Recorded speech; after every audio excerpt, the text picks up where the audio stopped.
Valitsus kehtestas tuumajaama eriplaneeringu, mis tähendab seda, et tuumajaam Eestisse tuleb, aga seda ei juhtu ilmselt mitte enne aastat 2035.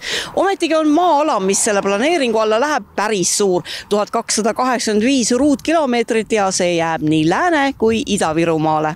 Eesti nüüd põhimõtteliselt alustab tuumajaama asukoha planeeringuga, et tegemist on siis stardiga võimaluseks, et Eestis tulevikus võiks olla ka tuumaenergia meie energeetika portfellis.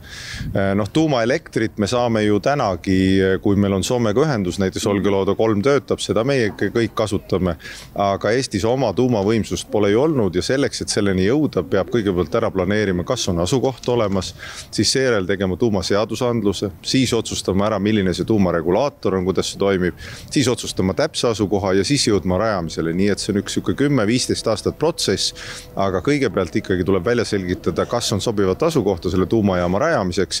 Ja ma arvan, et see on päris suur otsus, et eks sellel teemal tuleb palju ka avalikku debatti, aga tuleb seda siis võimalikult sisupõhiselt pidada. Ja me täna tegime põhimõttelise otsuse Vabariigi Valitsuses, et me algatame riikliku eriplaneeringu. See tähendab seda, et hakkab toimuma reaalne asukoha analüüs, vaadatakse just seda sama ruumi analüüsi, mille alusel siis on võimalikud asukohad välja valitud, ehk siis eriplaneering, see võtab omajagu aega, aga mõte on siis, et kaardistatud alad vaadatakse üle, tehakse plussid-miinused, lihtsustatud öeldes, kuhu oleks kõige sobivam Eestis tuumajaama rajada.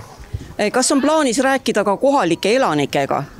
Ja kindlasti, ma tean, et selle eriplaneeringu nii-öelda algatuse taotleja Fermi Energia on ka juba varasemalt erinevates asukohtades kohalike kogukondadega rääkinud, omavalitsustega rääkinud, ehk sellise suure projekti planeerimisel on hästi oluline, et kogukonnad oleksid päevast üks kaasas.